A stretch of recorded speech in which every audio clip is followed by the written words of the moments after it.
Bonjour, Bonjour à bonjour, toutes et à tous. bonjour et merci de votre participation à cette nouvelle série de webinaires lancée par Sinch Mailjet intitulée Parlons Email. J'ai le plaisir pour cette première édition de recevoir Frédéric Cavazza qui va se présenter sous peu lorsque la présentation sera lancée. En attendant, j'ai une petite question pour vous. Je sais que on vous l'a déjà posée lors de votre inscription, mais c'est pour être sûr. Euh, En lien avec le nombre d'emails que vous envoyez par mois. Donc, vous pouvez répondre en cliquant dans l'onglet sondage, tout simplement. De notre côté, en assistante en coulisses, nous pouvons compter sur Alam et sur Plamena qui répondront à vos questions si vous en avez. Donc, questions que vous pouvez poser en cliquant dans l'onglet questions, bien évidemment. Euh, Attendez, j'ai pas ouvert le vote, donc ça sera mieux, effectivement.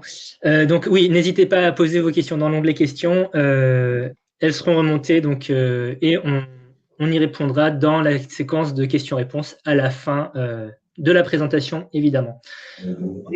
Une question qui revient régulièrement, oui, le webinaire est enregistré, donc vous pourrez, si vous avez besoin de le partager ou de le revisionner, ou tout simplement si vous n'avez pas pu le rejoindre en live, vous pourrez le consulter, vous recevrez un lien par email à la fin de la diffusion.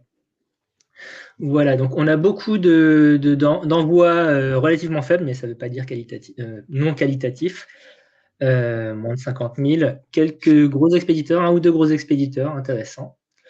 On va laisser encore 1 ou 2 minutes, le temps que les gens arrivent. Et puis, je vous propose, Frédéric, que l'on lance la présentation, tout simplement. En tout cas, je suis prêt. Très bien. Euh, D'approbation, ok, de quelques expéditeurs moyens quand même, mais globalement une large majorité d'expéditeurs relativement faibles. Encore une fois, faible, c'est juste en termes de volume, c'est pas en termes de qualité. Euh, c'est très bien parce que ça va ce webinaire va peut-être pousser certains et certaines d'entre vous à justement profiter davantage de l'emailing et peut-être augmenter leur volume d'envoi. Je propose que l'on ferme le sondage et que l'on passe directement à la présentation. Donc une présentation que vous avez intitulée l'emailing à l'ère de l'IA générative, dernier rempart ou nouvelle Eldorado. La parole est à vous, Frédéric. Eh bien, merci pour cette introduction. Merci également pour l'invitation. Je suis très content de pouvoir parler de e-marketing et de choses qui soient à la fois concrètes et pragmatiques. Ça va beaucoup me changer de ce qui se passe depuis, allez, on va dire 2 ans avec toute cette frénésie autour de l'IA générative et de ChatGPT et compagnie. Donc, je suis très content de pouvoir parler à nouveau de sujets, on va dire, plus traditionnels, notamment sur cette histoire d'emailing. Je suis donc Frédéric Cavazza, ça fait plus de 27 ans que je travaille dans le numérique. Je suis diplômé en marketing, ça veut dire que on va pouvoir parler la même langue et que a priori on partage les mêmes préoccupations pour les clients, pour les prospects, pour l'offre, pour voilà travailler la visibilité de l'offre et fluidifier le parcours client. Je précise que je rédige un blog depuis plus de 22 ans maintenant qui s'appelle fredcavazza.net. Il y a plus de 4000 articles qui ont été publiés dessus qui abordent tout un tas de sujets autour de la transformation numérique ou du e-marketing. J'ai également publié 2 bouquins, mais c'était il y a plus de 10 ans et maintenant ils sont, on va dire, ils sont obsolètes. En tout cas, nous sommes aujourd'hui rassemblés pour pouvoir parler de e-marketing et pour pouvoir parler d'emailing. Ça, c'est important parce que l'email est très certainement un support qui est, on va dire, complètement sous-coté. Il se trouve que ça fait plus de 30 ans maintenant qu'on utilise le web. En 30 ans, il s'est passé beaucoup de choses. On a eu plein d'innovations technologiques, on a eu des nouveaux supports, on a eu des nouveaux usages. Donc, on a eu, on va dire, beaucoup d'opportunités, beaucoup de sollicitations des professionnels du marketing et du e-marketing pour pouvoir faire évoluer en même temps leurs pratiques et les supports avec lesquels ils travaillent. Le truc, c'est que tout ceci se fait dans une logique cumulative, ça veut dire qu'une pratique en remplace pas une autre, un support en remplace pas un autre. Il y a 30 ans, C'était l'époque de MSN, de Yahoo, des portails. Jusqu'à preuve du contraire, les portails sont encore là. Il y a encore des bannières. Par contre, entre-temps, on a vu débarquer les moteurs de recherche, on a vu débarquer les, euh, les médias sociaux, on a vu arriver les smartphones, on a vu arriver la blockchain, on a vu arriver l'intelligence artificielle, les chatbots et ainsi de suite. Et petit à petit, ma foi, tout ça se cumule et on a, on va dire, un certain nombre de strates qui se rajoutent dans les pratiques de e-marketing.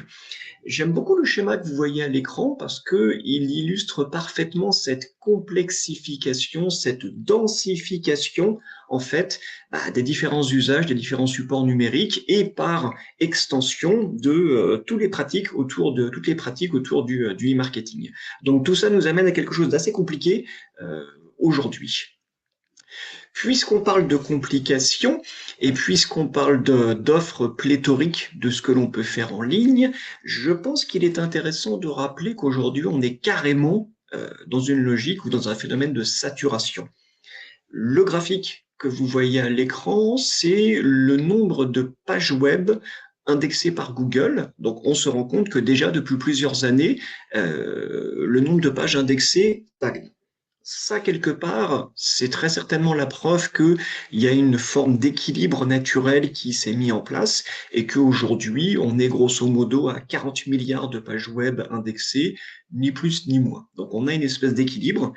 40 milliards de pages web pour 1,2 milliard de sites web, tout simplement, ça veut dire que on n'en a pas besoin de plus. Donc, créer plus de sites web ou créer plus de pages web ne changera pas la donne, n'incitera pas nécessairement les internautes à plus consommer. Ils ont leurs habitudes, ils ont toutes les informations qu'il leur faut. Donc, il y a un phénomène de renouvellement, ça on est d'accord. En tout cas, en termes de volume, on stagne. On stagne tout simplement parce qu'on a tout ce qu'il nous faut et parce que c'est pas la peine d'en rajouter. Donc, on a ce phénomène constaté de saturation au niveau des sites web. Chose que l'on ne constate pas par contre pour l'email, puisqu'on a toujours autant d'utilisateurs de l'email. Et ça, c'est important, surtout en cette époque maintenant en 2025, où on nous explique que l'IA générative est partout et que de toute façon, ça va tout remplacer et que c'est la plus grande invention de l'histoire de l'humanité et que tout le reste est complètement ringardisé et que maintenant, voilà, les utilisateurs, les internautes sont sur ChatGPT, ils sont sur DeepSeek, ils sont sur machin. Ils se sont fait des nouveaux amis virtuels avec voilà, Character.ai, Generator.ai. Donc, tout un tas de services avec lesquels ils discutent et qui sont censés monopoliser tout leur temps. C'est une très belle histoire à raconter. Ce sont des discours qui sont propagés à droite et à gauche et qui sont universellement acceptés comme étant vrais, puisqu'on ne trouve personne pour constater, on va dire, ou pour contester ces affirmations. Moi, personnellement, ce que je sais, c'est que le nombre d'emails envoyés augmente et que je n'ai jamais vu personne abandonner son email pour faire du chat GPT à la place. Donc, il y a peut-être un phénomène de miroir déformant, peut-être que on a mis une trop grosse loupe sur cette histoire de ChatGPT qui fait qu'on ne voit plus des usages et des technologies et des supports qui existent et qui pourtant sont bien là, notamment les emails. D'ailleurs, vous constaterez sur le schéma de droite, qui est, on va dire, la moyenne des emails envoyés en volume, on constate que ça monte, ça monte, ça monte sur les dernières années et que dans les projections, ça continue de monter. Donc, oui, effectivement, ChatGPT est là. Oui, effectivement, c'est révolutionnaire. D'accord, soit, on en parlera tout à l'heure.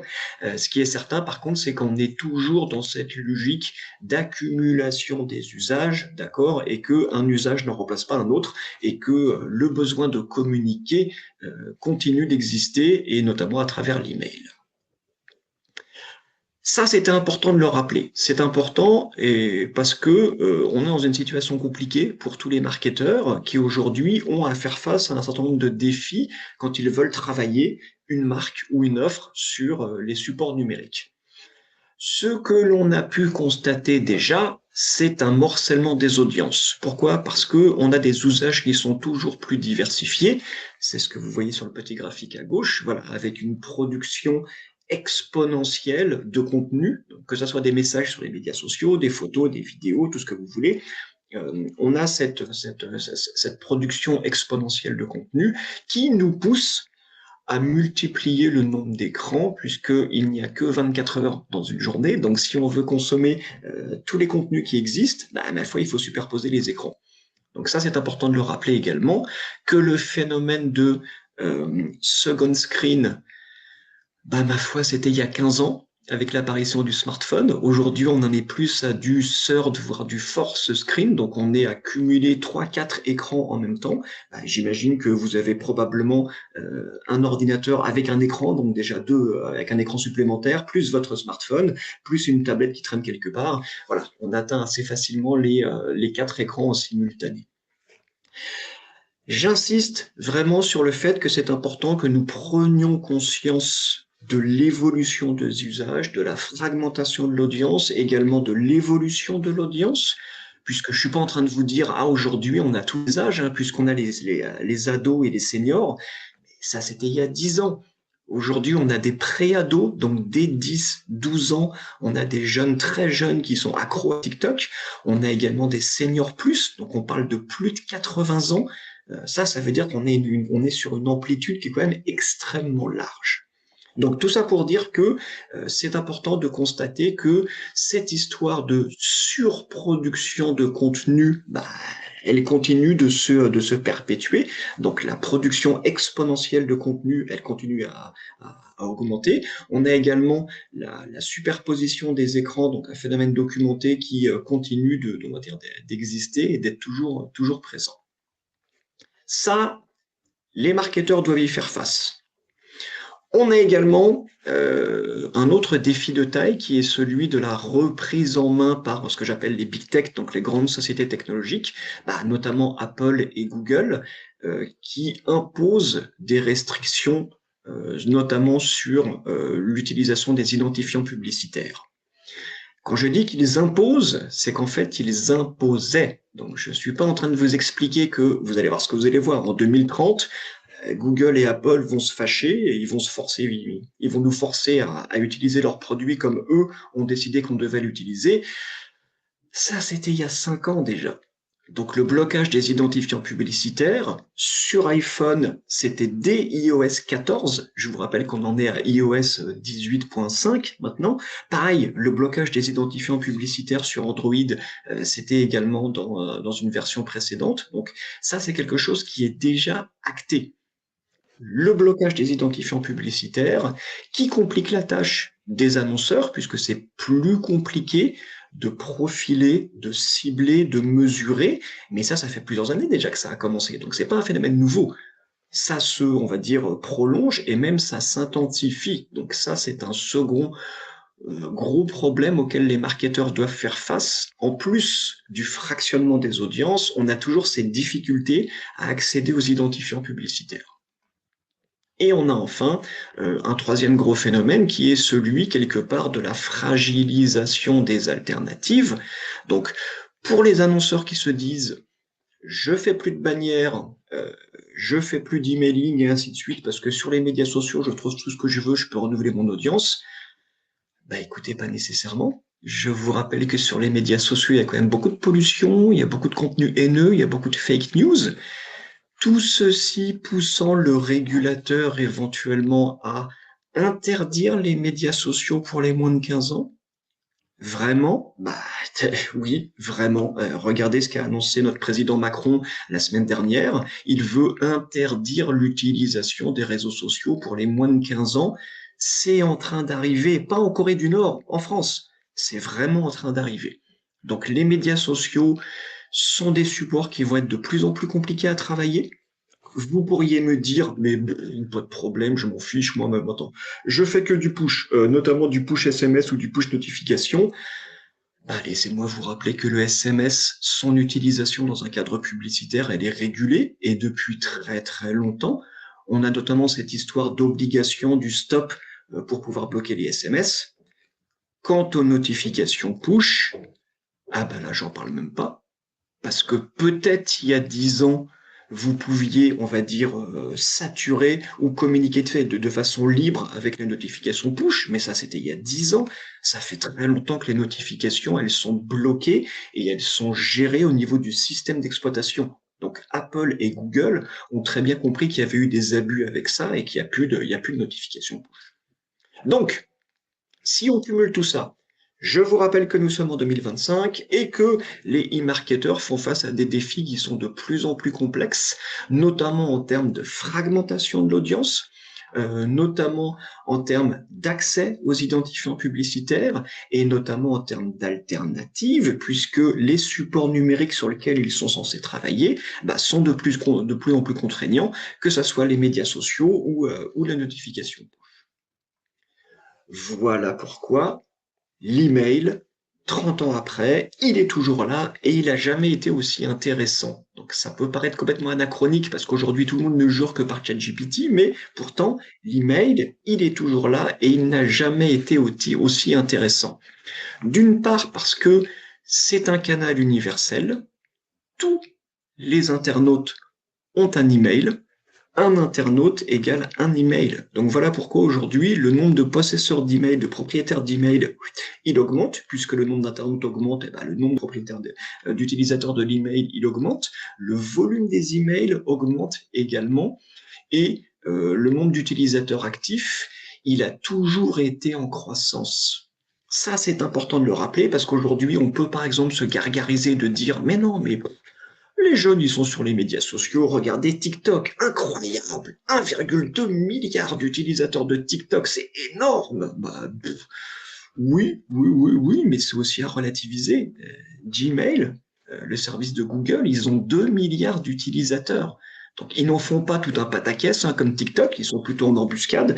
Donc, voilà pourquoi j'ai mis cette illustration. Mais Gmail, c'est 2 milliards d'utilisateurs journaliers. Et Gmail, ça n'est qu'un service. C'est peut-être le plus gros, mais ça n'est qu'un service. On a aussi Yahoo Mail, on a Outlook, on en a d'autres.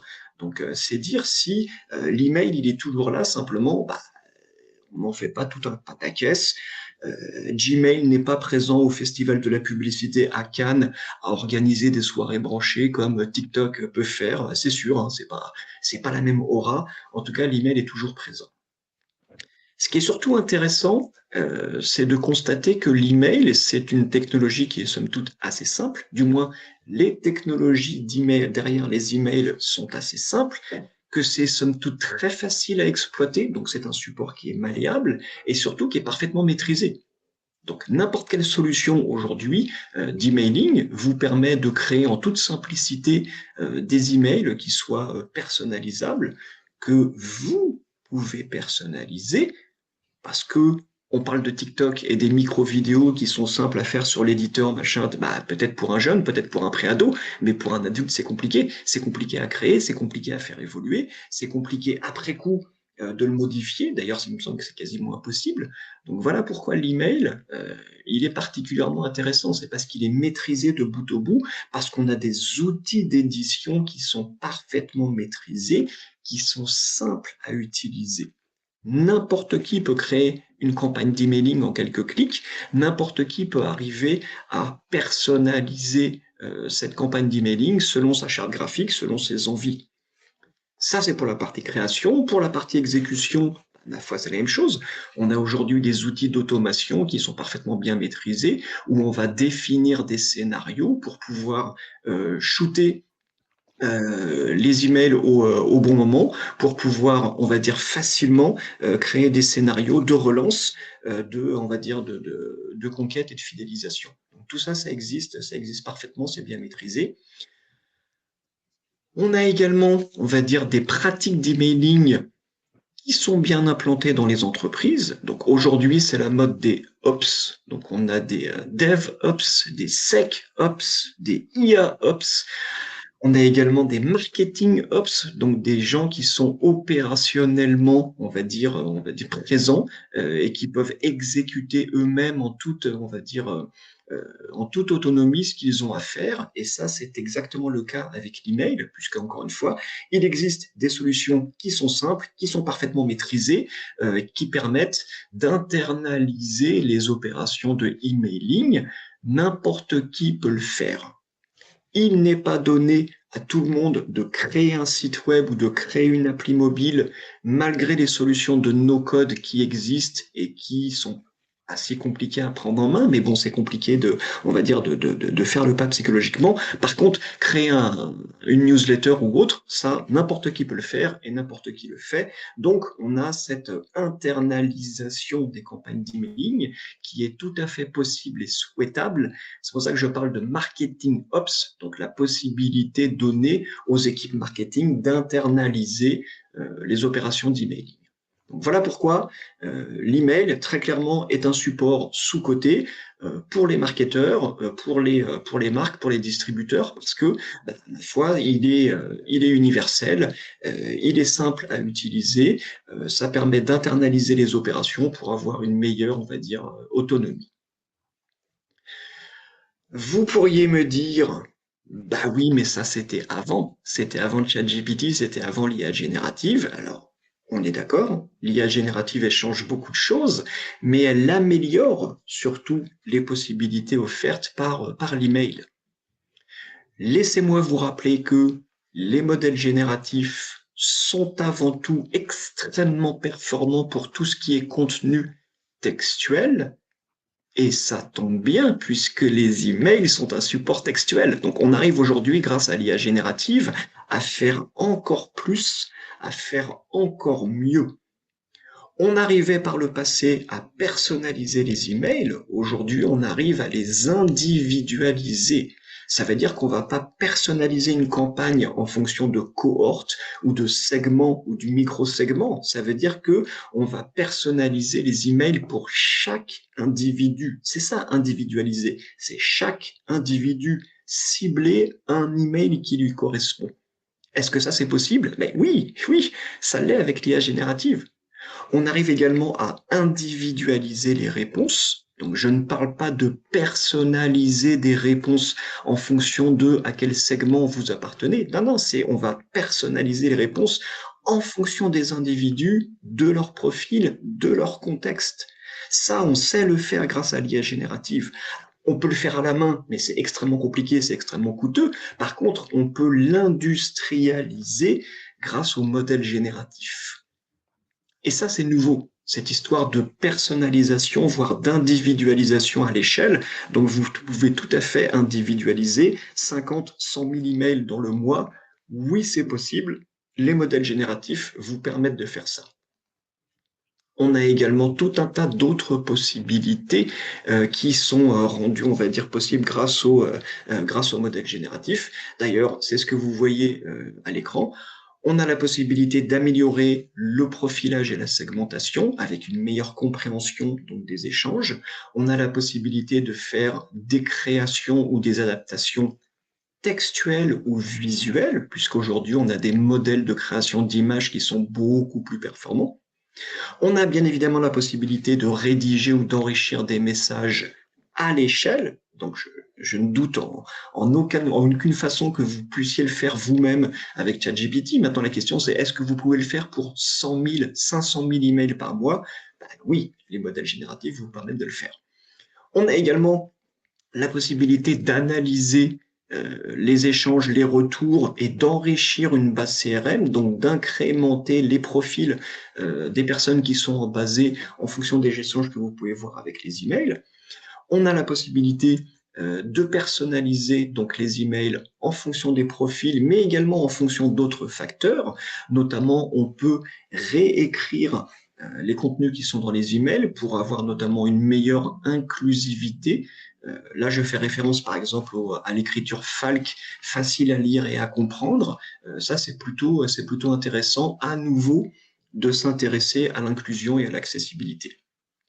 D'autant plus que d'ici quelques jours, l'acte européen pour l'accessibilité entre en vigueur, obligeant toute personne ayant une activité sur numérique justement à faciliter l'accès au contenu en ligne. Donc, c'est bien évidemment les emails, mais c'est aussi les sites web, etc. Et donc, c'est là que le Falk peut et doit entrer en jeu aussi. Excusez-moi pour cette interruption.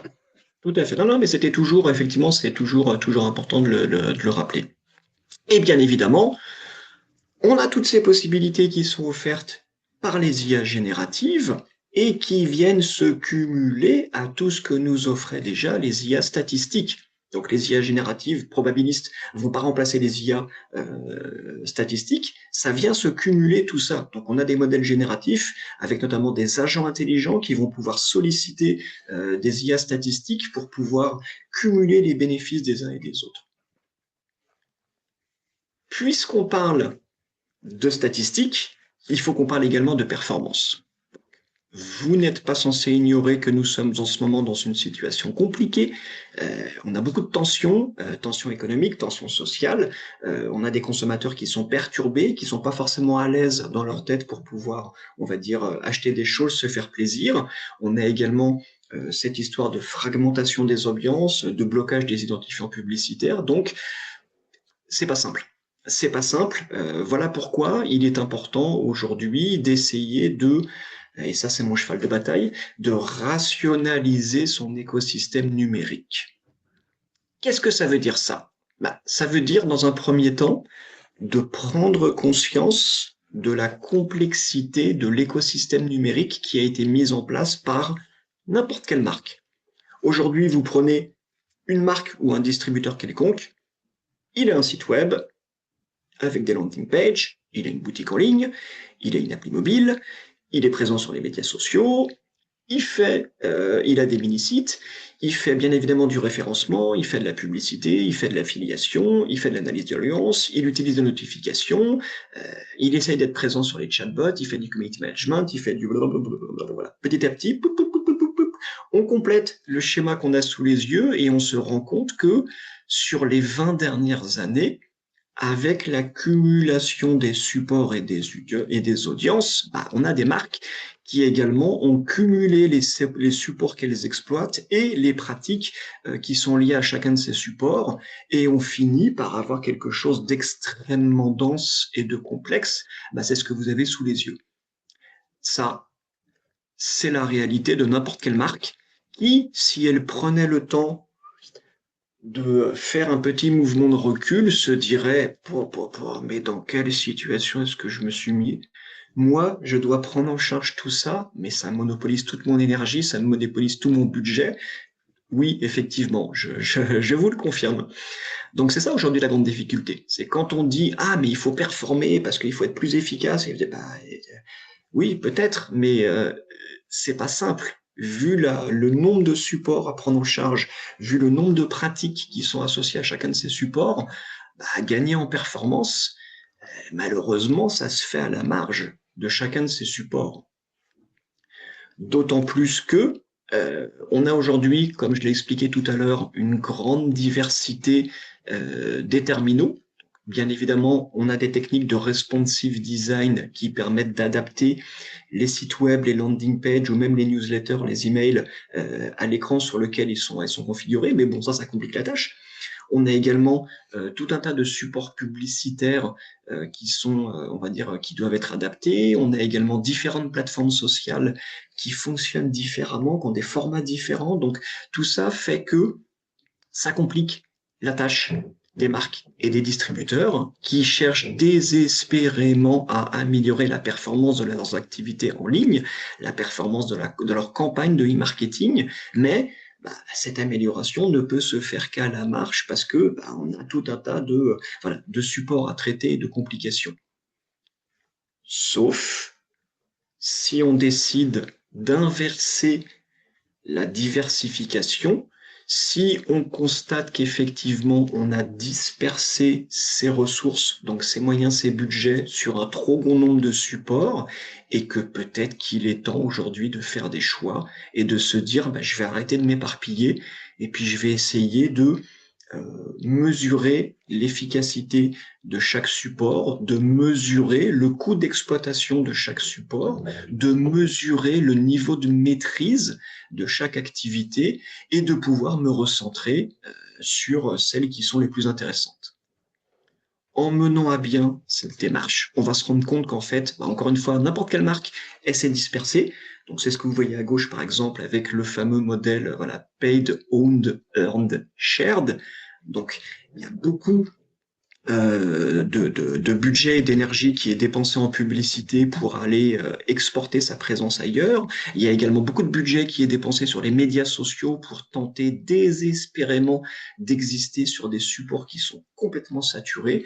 La partie shared, donc les shared ou earned, donc les citations, les commentaires, machin, c'est en chute libre parce qu'on a des taux d'engagement qui sont au plus bas. Donc, bah, l'air de rien, par élimination, peut-être que ça serait intéressant d'avoir un débat sur, au final, qu'est-ce qui est le plus intéressant dans mon écosystème numérique?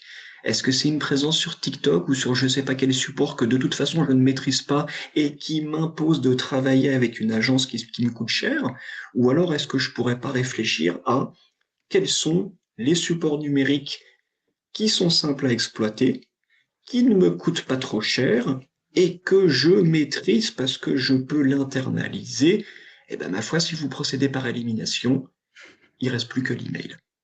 Ça tombe bien parce que l'emailing, c'est ce que vous voyez sur la droite, c'est aujourd'hui un des supports qui autorise les meilleures performances. Alors, l'email n'est pas en haut du classement. On a également de très bonnes performances qui sont faites par toujours les campagnes d'affichage ou le brand content, donc le contenu. Par contre, ce que ne dit pas le schéma de droite, c'est le coût. Donc, combien ça coûte de produire des contenus, combien ça coûte de faire de l'affichage et combien ça coûte de faire une campagne d'email. Et là, on se rend compte qu'effectivement, dès qu'on introduit la notion de ROI, eh ben là, l'email, il est largement devant les autres. Parce que c'est standardisé, parce que c'est simple, parce que c'est léger comme technologie, parce qu'on en a la parfaite maîtrise, parce que n'importe qui peut faire de l'email. Bah, ma foi, là, quand on est dans une démarche de rationalisation des activités, bah là, tout de suite, on va dire le choix, il est quelque part, il est évident. Et par Donc, ailleurs, excusez-moi, je vous interromps à nouveau, c'est appuyé par la récente étude qui a été publiée par notre société mère Cinch sur l'état de la communication client, où plus de 75% des entreprises qui ont participé à l'enquête positionnent l'email comme étant le canal de communication le plus rentable, le plus efficace pour elles. Donc, c'est vraiment au top de la liste. Je partage le lien dans le chat pour nos spectateurs. à volontiers. Donc ça, c'est important. Encore une fois, je rappelle, nous sommes dans une période compliquée, avec une forte pression sur les marges, sur les budgets, sur les ressources. Malheureusement, on ne peut pas tout faire, donc c'est le moment d'entamer une démarche de rationalisation des activités numériques en termes de e-marketing, donc de se poser la question de, au final, qu'est-ce que je peux supprimer parce que bah, ça me coûte trop cher ou c'est trop complexe, et surtout, sur quoi est-ce que je dois miser, donc qu'est-ce qui est efficace, facile, rapide et qui est, on va dire, peu coûteux, et ben, encore une fois, c'est l'email. Donc l'email, il a peut-être 30 ans, c'est peut-être pas aussi prestigieux que de dire moi je fais des méga prompts dans le chat GPT et voilà, je suis un expert de l'IA générative, mais ça fonctionne. Et ça, c'est important de se dire que ça fonctionne et qu'on en a la maîtrise. Vous pourriez par exemple dire mais non, mais pour une marque aujourd'hui, l'important c'est d'aller chercher des nouveaux consommateurs, c'est d'aller travailler sur TikTok. Vous y êtes allé, vous, sur TikTok? Est-ce que vous avez vu à quel point c'est compliqué de correctement communiquer sur TikTok, tellement les codes sont complexes à maîtriser, tellement c'est, on va dire, subtil d'arriver à créer de l'affinité avec des ados ou des pré-ados. C'est vraiment extrêmement complexe et il faut nécessairement passer par une agence pour espérer éventuellement créer cette fameuse connexion. Sinon, c'est trop compliqué, que ça soit sur TikTok ou que ça soit encore pire sur Roblox, parce que maintenant on nous dit ah mais il faut aller à la conquête de la génération alpha, donc c'est les préadolescents sur TikTok ou sur Roblox. Vous savez y aller, vous, sur Roblox? Moi, je sais pas. C'est de la 3 dimensions. En plus, on s'adresse à des préados, donc c'est compliqué de leur parler. Ils ont leur propre vocabulaire, ils ont leur propre rite, ils ont leur propre référence culturelle. C'est vraiment complexe. Donc je peux tout à fait comprendre qu'une marque souhaite renouveler sa clientèle et parte à la conquête des futurs consommateurs, donc qu'elle cherche à séduire la génération alpha, notamment les préados sur TikTok ou Roblox. Par contre, attention, il faut savoir où est-ce qu'on met les pieds. C'est coûteux, c'est risqué, ça va pas se faire comme ça. Donc c'est, on va dire, une volonté légitime d'aller chercher à trouver les futurs clients, mais c'est plutôt intéressant également d'essayer d'avoir de l'efficacité opérationnelle, surtout en cette période compliquée, en se disant, bah, peut-être qu'il faut que je prenne le risque d'aller chercher des futurs clients sur TikTok et Roblox, mais peut-être bien qu'il faut surtout que j'assure avec un support dont j'ai la propriété, qui est facile à maîtriser, qui n'est pas trop complexe d'un point de vue technique, que mes équipes peuvent prendre en charge intégralement. Eh ben, c'est l'email. J'ai l'impression de me répéter, mais encore une fois, voilà, j'essaye de réhabiliter un support et des pratiques qui existent depuis très longtemps, mais qui autorisent une parfaite maîtrise avec de la performance et on va dire, de l'efficacité. C'est aussi important de rappeler que les humains sont des mammifères sociaux, qu'ils adorent parler, qu'ils adorent échanger, qu'ils ont besoin de vivre en troupeau, donc en tribu, de pouvoir, on va dire, interagir les uns avec les autres. Peut-être qu'aujourd'hui, on s'enflamme un petit peu trop sur cette histoire de chatbot et de je vais tout automatiser pour voilà, gagner en efficacité opérationnelle. Et grâce au chatbot, je vais pouvoir avoir des conversations authentiques avec mes clients. Pop, pop, pop, pop, pop. Donc, tu utilises un robot pour pouvoir avoir une démarche plus humaine avec tes clients. Mais non, là, il y a un problème. On se rend plus bien compte de ce qu'on est en train d'essayer de faire. Donc, on utilise une machine justement pour pouvoir être plus humain avec ses... Mais non, on est en train de faire fausse route. Donc, les chatbots sont des outils extrêmement puissants. Il est tout à fait légitime de chercher à automatiser, à réduire les coûts, les délais, mais ne vous trompez pas d'objectif, d'accord? N'essayez pas de vous raconter des histoires en vous disant, mais justement, c'est parce que je veux une relation plus humaine, plus de proximité, que je vais confier ça à des machines. Non, là, on est en train de poursuivre le mauvais objectif.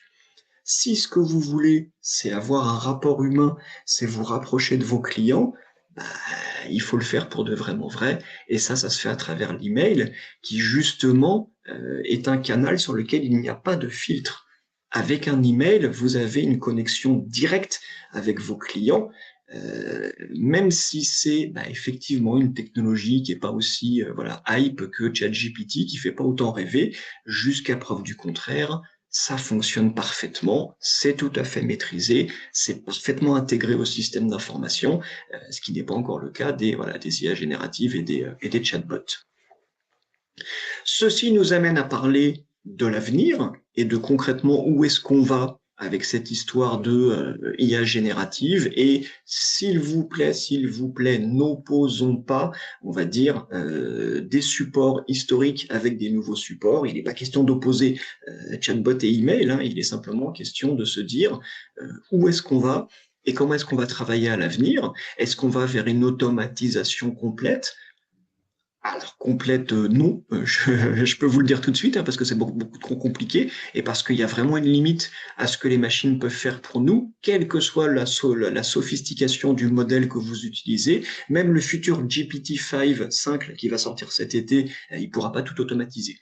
Ce qui est certain, c'est qu'on va vers un futur proche où on va automatiser toujours plus de choses, mais on va surtout pratiquer de l'automatisation hybride, donc avec un principe ils appellent ça le human in the loop, donc toujours conserver, on va dire, faire en sorte que les humains aient toujours un droit de regard sur ce qui est fait par la machine, par les IA, et qu'ils puissent être quelque part on va dire, des binômes entre l'homme et la machine pour pouvoir travailler, on va dire, de façon plus efficace, essayer de automatiser les tables à faible valeur ajoutée, essayer d'avoir un minimum d'intelligence dans comment est-ce qu'on va mettre en œuvre à grande échelle cette histoire d'IA générative et comment est-ce qu'on va pouvoir en bénéficier. Donc, en tirer un bénéfice pour l'employeur, pour les salariés et pour les clients. Et pour ça, bon, on a encore un petit peu de temps devant nous pour essayer de trouver le bon modèle. Mais ce qui est certain, c'est que on a des éditeurs aujourd'hui qui poussent très très fort pour l'automatisation à travers notamment des agents intelligents, que ce soit Google, Microsoft, Adobe, Salesforce, voilà, ils poussent tous pour voilà, nous mettre entre les mains des agents préconçus pour qu'on puisse les utiliser. Donc ça, quelque part, c'est une façon en fait de nous voilà, nourrir à la cuillère, de nous rendre encore plus dépendants des solutions qu'ils peuvent nous offrir. Je ne remets pas en cause la pertinence de ces agents, simplement je vous mets en garde contre une accoutumance trop forte à voilà, ces espèces d'agents intelligents qui vont permettre de déployer à grande échelle l'IA générative, mais qui, quelque part, vont nous retirer petit à petit de la maîtrise, de la propriété sur ce que l'on fait. Donc attention, soyez vigilants par rapport à ça. Plus vous avez recours à des agents intelligents qui vont vous simplifier la tâche, moins vous avez de la maîtrise et de la compréhension. Donc soyons vigilants par rapport à ça. Je suis, j'imagine comme vous, séduit par ce discours autour de l'orchestration, de l'idée que à terme, donc vraisemblablement à moyen terme, nous serons tous des espèces de petits patrons. Donc on aura à notre disposition tout un tas d'agents qui vont travailler pour nous et que l'on va diriger, que l'on va piloter. Ce discours, cette hypothèse me séduit. Mais je souhaite quand même rester vigilant par rapport à la maîtrise et la compréhension de ce que font ces agents, de pourquoi ils le font, de comment ils le font, pour pouvoir, encore une fois, garder toujours, on va dire, un minimum de maîtrise. Ce qui est certain, c'est que il n'y a pas de miracle. A priori, nous n'arriverons pas à trouver plus de clients ou à augmenter le pouvoir d'achat des clients, parce que la situation sociale, économique est compliquée. Donc, si on veut gagner en performance, si on veut améliorer les marges, arrêtons de rêver, on n'arrivera pas à augmenter le chiffre d'affaires. Par contre, on peut essayer de baisser les charges pour arriver à avoir un peu plus de marge. Et ça passe par une meilleure exploitation des ressources. Donc, arriver à mettre en branle l'IA générative, à la faire travailler pour nous, pour pouvoir faire mieux avec moins, donc pour pouvoir arriver à automatiser, pour pouvoir arriver à individualiser les messages, pour pouvoir arriver à améliorer la qualité des contenus, qu'ils soient textuels ou visuels. C'est ça l'idée, c'est d'arriver à travailler intelligemment avec l'IA générative pour pouvoir faire mieux avec moins. Le but n'est pas de faire plus avec moins, donc d'envoyer plus d'emails, de plus saturer, donc ça ne produira pas les bons résultats, mais c'est plutôt d'arriver à travailler vers plus de qualité tout en maîtrisant les ressources pour pouvoir avoir un minimum de performance et de rentabilité.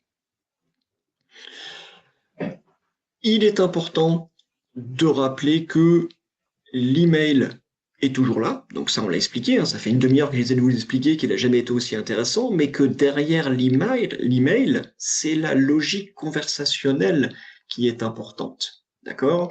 L'idée que, effectivement, l'email est là parce qu'il correspond à un besoin vital.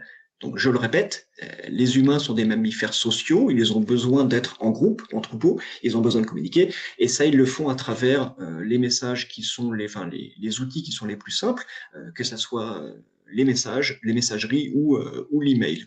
Donc, ne perdons pas de vue ce besoin de communiquer, ne perdons pas de vue l'idée que même avec une marque, un client ou un prospect a envie de communiquer avec elle, donc on ne peut pas tout automatiser, qu'il faut garder un minimum, on va dire, de connexion sociale. Et ça, c'est important, parce que quand bien même l'email va évoluer, quand bien même admettons dans un scénario à moyen terme, voilà, vous dégainez votre smartphone et plutôt que de lire vous-même les emails, c'est votre assistant numérique qui va vous lire et vous résumer les emails. Un scénario qui va peut-être se produire à moyen terme, on verra. Tout va dépendre de la rapidité d'adoption. Il y aura toujours ce besoin de communiquer. Donc, je ne crois pas en un scénario où on va uniquement communiquer, interagir avec un assistant personnel sur son smartphone qui, lui, va interagir avec le reste du monde à un moment donné. Non, les utilisateurs, ils vont avoir besoin de rapports humains, de rapports sociaux, et ça, ils l'auront avec, à travers des habitudes qu'ils ont prises, notamment l'email. C'est aussi important de rappeler que l'email, c'est un moyen de collecter de la donnée de qualité. Donc, je vous ai parlé tout à l'heure du blocage des identifiants publicitaires. Je vous ai parlé de la reprise en main par les big tech, donc les grandes sociétés technologiques. On a aujourd'hui des Apple, Google, Microsoft qui serrent la vis parce qu'ils n'ont pas envie que on en sache toujours plus sur les utilisateurs de PC, de Mac ou d'iPhone ou de smartphone Android. Donc ils serrent la vis pour limiter la collecte d'informations. L'email est un moyen de collecter de l'information de qualité, de collecter de l'information à la source. C'est ça la fameuse zéro party data, c'est qu'une fois que vous avez la confiance de vos clients, vous pouvez leur poser des questions et eux-mêmes vont vous répondre et ils vont compléter leur profil, leur fiche. C'est ça la clé, c'est ça la zéro party data. Donc pas besoin de passer par des solutions technologiques complexes, pas besoin d'aller chercher de la donnée chez des partenaires ou autres. Demandez directement à vos clients, à vos utilisateurs ce que vous avez besoin de savoir et ils vont vous répondre. Et ça, c'est la magie de l'email également. Un petit mot également sur les plateformes et sur cette histoire de domination des plateformes. Donc, vous n'êtes pas censé ignorer qu'aujourd'hui, l'essentiel de nos usages numériques, ils passent par des plateformes. Donc, que ce soit des plateformes de messagerie, que ce soit des plateformes sociales, que ce soit des plateformes marchandes. À une époque, on s'est beaucoup excité sur le Web3, sur la blockchain, parce qu'on essayait de déplatformiser, parce qu'on essayait de contourner Meta, Google, Apple, voilà, toutes ces grandes sociétés technologiques qui ont une vraie mainmise sur les utilisateurs et on cherchait désespérément un moyen d'échapper à cette mainmise et d'avoir notamment une technologie miracle, la blockchain, bon, qui n'est pas si miracle que ça parce qu'elle est complexe. Laissez-moi vous rappeler que encore une fois, l'email, c'est une solution technologique simple qui repose sur des standards ouverts qui permettent de contourner ces fameuses plateformes parce que vous avez un rapport direct avec vos clients, avec vos utilisateurs. Ça, c'est l'email. Et c'est ce qui nous permet de mettre en œuvre ce principe de déplatformisation, donc de contournement des plateformes. C'est l'heure pour moi de conclure. Donc, pourquoi l'email est aujourd'hui plus important que jamais? Parce que on est face aujourd'hui à des utilisateurs qui sont plus les mêmes qu'il y a 10 ans ou 20 ans, d'accord? On a des internautes, des utilisateurs qui sont aujourd'hui très passifs. C'est pour ça que j'ai cette image du panda là, qui est voilà des gros pandas un peu passifs comme ça. Bah, ça c'est la réalité de ce que sont les internautes. Voilà, ils ont leur smartphone et ils attendent d'être nourris inlassablement par des contenus. Bah, l'email peut vous permettre de faire ça. On a également des internautes qui ont un problème de concentration, donc c'est pour ça que j'ai mis un poisson rouge, parce qu'ils sont tellement sollicités, sursollicités, qu'ils ont beaucoup de mal à se concentrer. Bah, écoutez, l'email peut vous permettre de leur importer de l'information, une bribe à la fois. C'est pas la peine de les envoyer vers une base de connaissances avec 10 000 pages à consulter. Non, non, il suffit juste d'envoyer le bon message au bon moment, au bon endroit, à la bonne personne. Et ça, on sait le faire parce qu'on en a la maîtrise, parce que ça fait des années qu'on maîtrise techniquement et fonctionnellement l'email pour pouvoir transformer cette promesse pour de vraiment vrai, le bon message à la bonne personne au bon moment, au bon endroit. Mais oui, on sait le faire grâce à l'email, parce que c'est une technologie low-tech que l'on maîtrise parfaitement. Donc c'est important de rappeler qu'aujourd'hui, les marketeurs ont à leur disposition un arsenal technologique très complexe, c'est ce que vous voyez sur le schéma, qui leur permet de faire tout un tas de choses, mais qu'ils ont aussi des solutions très low-tech, l'email, qui permet de faire tout autant de choses.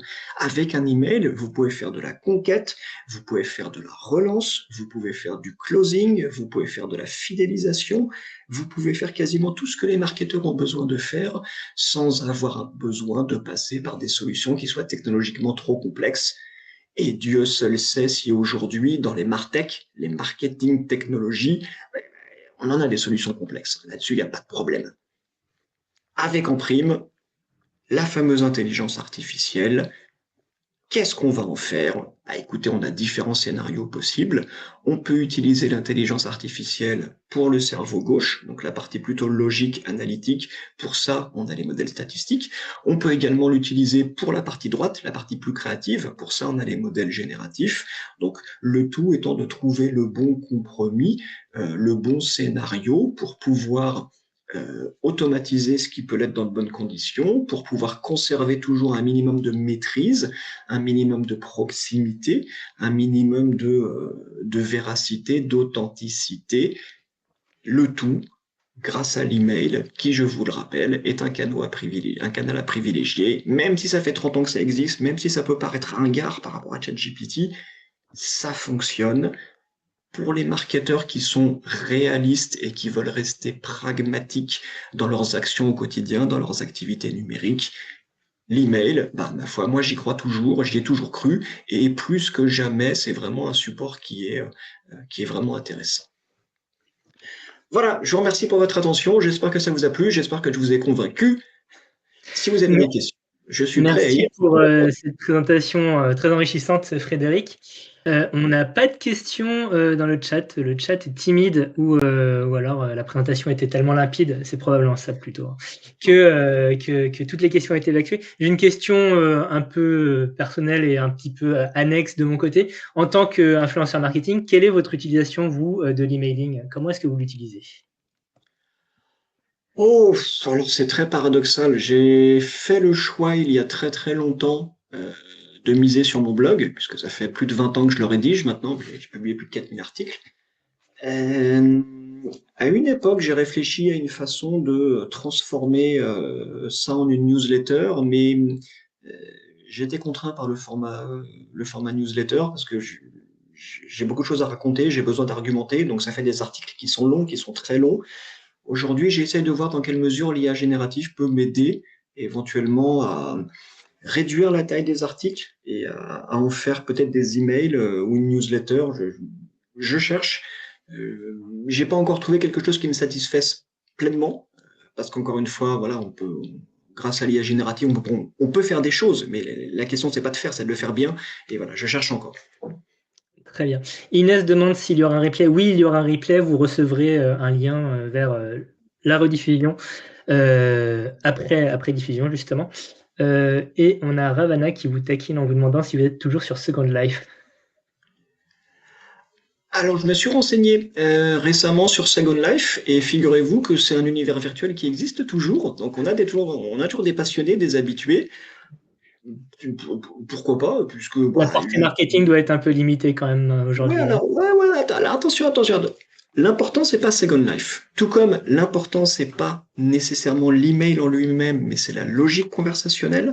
Donc, l'important, c'est pas Second Life, c'est l'idée d'avoir un jumeau numérique, l'idée de s'avancer petit à petit vers le métavers.